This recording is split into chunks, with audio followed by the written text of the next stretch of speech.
Le Canada, allié énergétique de longue date des États-Unis, a soudainement fermé un oléoduc de 13 milliards de dollars, prenant Washington complètement par surprise. Le pays a officiellement cessé d'exporter du pétrole et du gaz vers son voisin du Sud. En tant que principal fournisseur d'énergie des États-Unis, la décision du Canada a immédiatement provoqué des conséquences. Les prix de l'essence, du pétrole et de l'électricité ont commencé à grimper à l'échelle nationale, perturbant le quotidien et exerçant une pression accrue sur les budgets des ménages. Le coût de la vie augmente sur tous les fronts. Les frais de déplacement explosent, les billets d'avion deviennent moins abordables, et des industries à forte consommation d'énergie, comme le transport et la fabrication, peinent à rester opérationnelles. Cette décision n'est pas tombée du ciel. Pendant des années, les États-Unis ont imposé de lourds droits de douane sur les exportations canadiennes, pensant qu'il n'y aurait pas de représailles sérieuses. Cette hypothèse ne tient plus. Le Canada a répondu en mettant fin à ses exportations énergétiques vers les États-Unis et en se tournant vers de nouveaux partenaires. Des accords énergétiques à long terme ont été signés avec la Chine et l'Inde, deux des marchés de l'énergie les plus grands et les plus dynamiques au monde. Il ne s'agit pas seulement de représailles. Le Canada adopte une approche économique plus globale, cherchant à étendre son influence mondiale et à réduire sa dépendance au marché américain. L'infrastructure des oléoducs du pays est désormais réorientée vers l'Asie et l'Europe. Le manque d'énergie aux États-Unis s'est transformé en une crise à grande échelle, forçant le pays à chercher désespérément des alternatives. Des États comme New York, la Californie et le Michigan risquent des coupures de courant tournantes, notamment pendant l'hiver. Les prix de l'électricité ont explosé et certaines zones envisagent des limitations d'usage aux heures de pointe pour éviter une surcharge du réseau. Les industries dépendant d'une énergie stable et abordable réduisent leur production. L'industrie automobile, les aciéries et les usines agroalimentaires licencient des travailleurs et diminuent leur activité. Des milliers d'emplois sont désormais en péril. Les ménages comme les entreprises doivent faire face à une hausse des coûts du gaz, de l'électricité et des biens de consommation courante. L'inflation s'envole et les efforts fédéraux pour contenir la situation semblent insuffisants.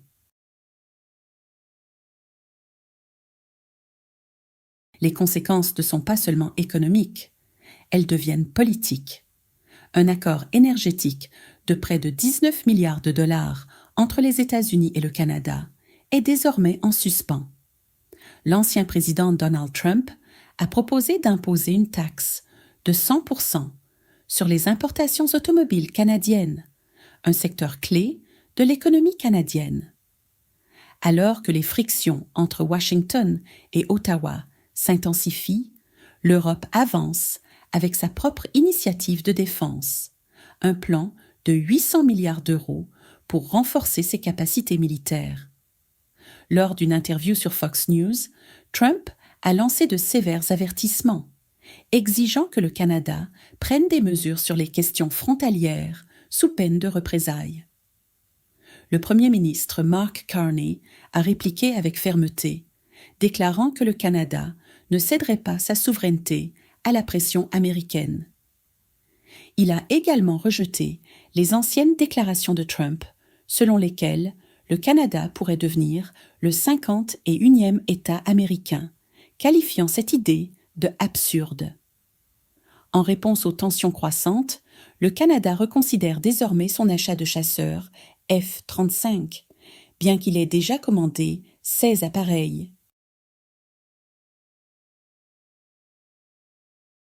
Ces événements traduisent plus qu'une simple rupture commerciale. Ils révèlent une évolution des dynamiques du pouvoir mondial. Le Canada envisage de remplacer les F-35 par le chasseur suédois Saab Gripen E, qui offre des coûts d'exploitation moindres, une maintenance simplifiée et des performances adaptées aux conditions arctiques. L'appareil est également équipé des missiles Météor, parmi les armes air-air à longue portée les plus avancées au monde. Parallèlement, le Canada investit massivement dans son industrie de défense nationale. Avec plus de 64 000 emplois qualifiés et un chiffre d'affaires annuel de près de 10 milliards de dollars canadiens, dont 60% provenant des exportations, le secteur connaît une croissance rapide. Les récentes améliorations de la défense canadienne incluent 16 avions de patrouille maritime, P-8A, Poseidon de Boeing, 11 drones MQ-9B, Sky Guardian. Un contrat de 2 milliards de dollars avec l'Allemagne pour l'entretien des chars Léopard 2. Alors que les tensions montent à l'échelle mondiale, l'Union européenne prend des mesures sans précédent pour redéfinir son rôle en matière de sécurité internationale. Sous la bannière d'une nouvelle initiative appelée Réarmer l'Europe, les dirigeants européens s'efforcent de s'affranchir des limites traditionnelles, à la fois financières et stratégiques. Ce programme ambitieux vise à supprimer les plafonds budgétaires, à augmenter considérablement la production d'armement et à construire un réseau de défense moins dépendant des États-Unis. Cela marque un tournant décisif dans la posture défensive du continent. Alors que la guerre en Ukraine continue de peser et que les inquiétudes concernant de futurs conflits grandissent, l'UE s'empresse d'éviter toute surprise stratégique. Un des principaux acteurs de l'industrie de défense a estimé que les dépenses militaires collectives de l'Europe pourraient dépasser les 1 000 milliards d'euros d'ici 2030, un chiffre qui placerait le bloc au niveau des grandes puissances militaires traditionnelles. Au-delà de l'économie, cette stratégie reflète une transformation plus profonde, celle d'un passage vers l'autonomie militaire et une identité européenne de défense plus affirmée. Pour la première fois depuis des décennies, l'Europe semble prête à s'imposer non seulement comme une superpuissance économique, mais aussi comme un acteur incontournable de la sécurité mondiale.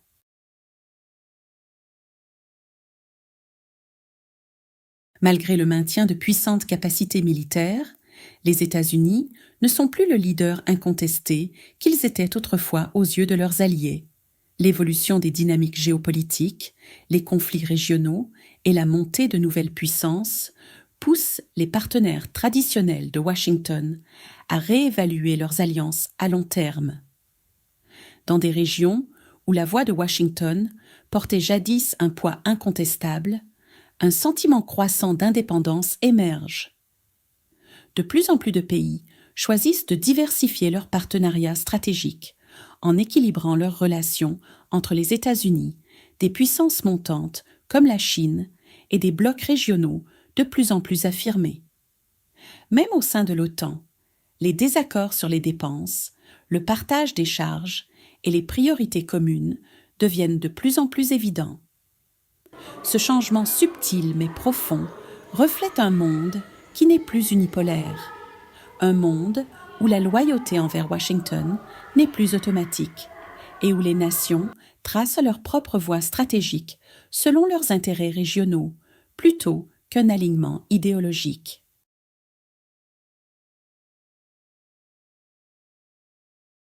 Alors que l'instabilité mondiale ne cesse de croître, l'ancien président Donald Trump a tenu une conférence de presse qui a rapidement suscité la controverse et l'inquiétude. Au lieu d'apaiser la nation, ses propos ont introduit une série de propositions audacieuses et polarisantes, accentuant le malaise du public. Il a évoqué la possibilité de se retirer de l'OTAN, un pilier de la politique étrangère américaine depuis la Seconde Guerre mondiale. Il a également laissé entendre qu'il pourrait intensifier le protectionnisme économique, en suggérant des hausses de droits de douane, susceptibles de fragiliser les relations commerciales internationales, ainsi que des réductions majeures dans les programmes sociaux domestiques. Mais le moment le plus saisissant est survenu lorsqu'il a remis en question la volonté des alliés de l'OTAN de venir en aide aux États-Unis si les rôles étaient inversés, semant le doute sur l'alliance même qui s'était rangée aux côtés des États-Unis après les attentats du 11 septembre. Cette conférence de presse a marqué un tournant dans le débat public, les critiques alertant que de telles déclarations pourraient isoler les États-Unis à un moment où l'unité avec leurs alliés est plus essentielle que jamais.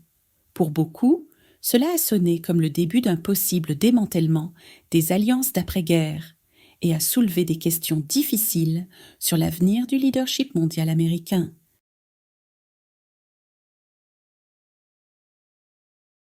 Trump n'a pas mâché ses mots. Il a réaffirmé fermement sa position.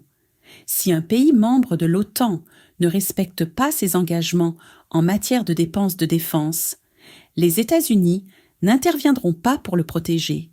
« Je leur ai dit ça », a-t-il déclaré. Lorsqu'on lui a demandé si cela représentait la politique officielle des États-Unis, Trump a maintenu sa position et l'a même renforcée. Lorsqu'on lui a demandé si cela reflétait la politique officielle des États-Unis, Trump n'a pas reculé. Au contraire, il a insisté avec encore plus de conviction, laissant clairement entendre qu'il pensait chaque mot de ce qu'il avait dit. Ces déclarations remettent directement en question le principe fondamental de l'OTAN, la défense collective, selon laquelle tous les membres s'engagent à se soutenir en cas d'agression. Alors, Trump envisage-t-il sérieusement de retirer les États-Unis de l'OTAN ou s'agit-il simplement d'une tactique de pression à haut risque? Parallèlement, Trump a défendu ses politiques économiques, affirmant que l'inflation actuelle n'était que temporaire. Selon lui, à long terme, les agriculteurs en sortiraient même gagnants. Dans le même temps, Trump a temporairement suspendu sa propre politique tarifaire, levant les droits de douane sur certaines importations en provenance du Canada et du Mexique pour une durée d'1 mois. Cette mesure stratégique visait à faire pression sur les deux pays concernant l'application des lois sur l'immigration et la lutte contre la contrebande de fentanyl. Mais voilà le problème. Trump a changé à plusieurs reprises de position sur les droits de douane, laissant de nombreuses entreprises dans un état de confusion et d'incertitude. Protège-t-il réellement l'économie américaine ou ne fait-il qu'aggraver le chaos? L'un des moments les plus inattendus de la conférence de presse est survenu lorsque Trump a signé une proclamation en l'honneur du mois de l'histoire des femmes. Il a ensuite affirmé que son administration avait fait beaucoup pour les femmes. Une déclaration qui a suscité des réactions dubitatives compte tenu du contexte plus large de ses politiques et de sa rhétorique. Mais la réalité, c'est qu'il s'agit du même homme qui a fait face à de nombreuses accusations d'agression sexuelle. Le même homme que l'on a entendu dans un enregistrement divulgué se vanter d'avoir agressé des femmes. Malgré cela, Trump a changé de ton et a annoncé que son administration continuerait de soutenir les initiatives visant à autonomiser les femmes sur le marché du travail et à promouvoir leur accès aux postes de direction. L'annonce a suscité des réactions mitigées. Certains y ont vu un pas dans la bonne direction, tandis que d'autres l'ont perçu comme un geste creux de la part d'un président dont les actions et déclarations passées ont à maintes reprises sapé la cause même qu'il prétend aujourd'hui défendre. Dans une scène presque irréelle, l'ancien président Donald Trump est apparu devant les caméras, tout sourire, exhibant fièrement un véhicule de luxe flambant neuf. « Je l'utiliserai à la Maison-Blanche. Je laisserai aussi mon personnel en profiter. J'adore conduire, même s'il ne me laisse pas faire, » a-t-il plaisanté, savourant le moment comme une célébrité dévoilant un trophée. Mais derrière les chromes étincelants et le sourire bien rodé, le moteur économique de la nation, tout se tait. Wall Street, cœur battant de la confiance financière américaine, était en chute libre. Le Dow Jones a perdu plus de 850 points, effaçant des milliards de dollars de valeur en une seule journée. Pendant ce temps, le S&P 500 a chuté de 2,3%, anéantissant les gains récents et ébranlant la confiance des investisseurs à l'échelle nationale. Pour l'Américain moyen, voyant fondre son plan de retraite 401K ou ses fonds communs de placement passés dans le rouge, ce n'était pas qu'une mauvaise journée de marché. C'était un coup de massue. Alors que les analystes financiers tiraient la sonnette d'alarme, l'image d'un président célébrant sa richesse personnelle pendant que l'économie vacillait a laissé un goût amer à beaucoup. Dans une scène presque irréelle, l'ancien président Donald Trump est apparu devant les caméras, tout sourire, exhibant fièrement un véhicule de luxe flambant neuf. « Je l'utiliserai à la Maison-Blanche. Je laisserai aussi mon personnel en profiter. J'adore conduire, même s'il ne me laisse pas faire, » a-t-il plaisanté, savourant le moment comme une célébrité dévoilant un trophée. Mais derrière les chromes étincelants et le sourire bien rodé, le moteur économique de la nation, tout se tait. Wall Street, cœur battant de la confiance financière américaine, était en chute libre. Le Dow Jones a perdu plus de 850 points, effaçant des milliards de dollars de valeur en une seule journée. Pendant ce temps, le S&P 500 a chuté de 2,3%, anéantissant les gains récents et ébranlant la confiance des investisseurs à l'échelle nationale. Pour l'Américain moyen, voyant fondre son plan de retraite 401K ou ses fonds communs de placement passés dans le rouge, ce n'était pas qu'une mauvaise journée de marché. C'était un coup de massue. Alors que les analystes financiers tiraient la sonnette d'alarme, l'image d'un président célébrant sa richesse personnelle pendant que l'économie vacillait a laissé un goût amer à beaucoup. Au lieu de réagir au ralentissement économique, Trump a choisi de réaffirmer l'une de ses stratégies les plus controversées, la guerre commerciale. Il a insisté sur le fait que ses politiques tarifaires fonctionnaient, qu'elles visaient à rapatrier les emplois et à reconstruire des industries nationales affaiblies par des décennies de mondialisation. Mais les marchés racontaient une toute autre histoire. Le Nasdaq, qui abrite les géants technologiques américains, a chuté de 3,1%. Des entreprises emblématiques comme Apple et Tesla, symboles de l'innovation américaine, ont enregistré des pertes importantes, respectivement de 5,6% et 4,8%. Leur déclin ne concernait pas uniquement les cours boursiers. Il signalait que les pressions sur les chaînes d'approvisionnement mondiales et la hausse des coûts d'importation commençaient à éroder leur compétitivité. Même au-delà du secteur technologique, l'impact s'est propagé. Walmart, longtemps considéré comme un baromètre de la consommation des ménages, a publié des prévisions inquiétantes. Les tarifs douaniers faisaient grimper les prix partout, forçant les familles modestes à faire des choix de plus en plus difficiles au moment de payer. Aux yeux de nombreux économistes, ce n'était pas une guerre que les États-Unis étaient en train de gagner.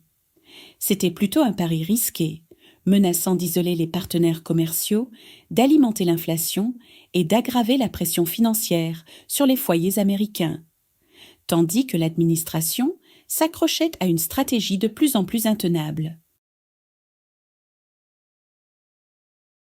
Même les médias conservateurs, habituellement proches de Trump, ont commencé à changer de ton. En direct à la télévision, un présentateur de Fox News a commenté avec une franchise rare. Ces politiques déclenchent une instabilité que nous n'avions pas vue depuis des années. Ce n'est pas une relance économique, c'est de la roulette économique. Lors d'un point presse à la Maison-Blanche, la porte-parole Karoline Leavitt a tenté de défendre les tarifs avec un argument inattendu. Ce ne sont pas des hausses d'impôts, ce sont en réalité des baisses d'impôts. La presse n'y a pas cru. Un journaliste de Fox a répliqué « Avez-vous déjà payé un tarif douanier ?» Ce sont les Américains qui paient la note, pas les gouvernements étrangers. Leur scepticisme a été renforcé par une étude de l'American Enterprise Institute qui a révélé que 98% des tarifs sur les produits chinois étaient en réalité absorbés par les entreprises et les consommateurs américains. Depuis l'entrée en vigueur des nouveaux droits de douane, les coûts d'importation ont grimpé de 17% et l'inflation, que l'on pensait en train de se calmer, a de nouveau explosé, les prix de base augmentant de 5,2% sur un an. Leavitt, prise de court par les données, a répondu de manière défensive. « Je pense que vous remettez en question mes compétences économiques. » Mais le moment est devenu viral, révélant la fragilité croissante de l'administration face à la réalité économique. Même certains alliés de longue date ont commencé à se distancer. Peter Doocy, journaliste senior de Fox News et ancien fervent soutien, a reconnu en direct « Nous assistons à une réaction du marché face à la désorganisation. Le propre entourage de Trump est désormais divisé sur la direction économique à prendre. » La Réserve fédérale a accentué les inquiétudes dans son dernier rapport. La probabilité d'une récession en 2025 est passée à 65%. Le taux de chômage est monté à 4,6%, tandis que les petites entreprises, déjà fragilisées, ont commencé à licencier. La confiance des consommateurs a chuté, atteignant son plus bas niveau depuis 1 an et demi. Interrogé par les journalistes sur l'aggravation de la situation économique, le président a donné une réponse brève et ambiguë. « Nous sommes en transition. Ces choses prennent du temps. » Mais les marchés ne réagissent pas aux promesses vagues. Les investisseurs attendaient des clarifications. Les électeurs avaient besoin d'être rassurés. Ni l'un ni l'autre n'est venu. Pour de nombreux Américains, le contraste était frappant. Tandis que Trump affichait luxe et défiance, des familles à travers le pays faisaient clos face à la hausse des prix, à l'érosion de leurs économies et à l'insécurité de l'emploi. L'image politique était saisissante. Comment un dirigeant pouvait-il sembler aussi déconnecté alors que le sol économique s'effondrait sous les pieds de ses concitoyens? Alors que les analystes de Wall Street recalculaient les risques et que les foyers revoyaient leur budget, la saga économique de 2025 ne faisait que commencer. Et si les tendances actuelles se poursuivaient, la virée en voiture de Trump risquait fort de se terminer en crash politique.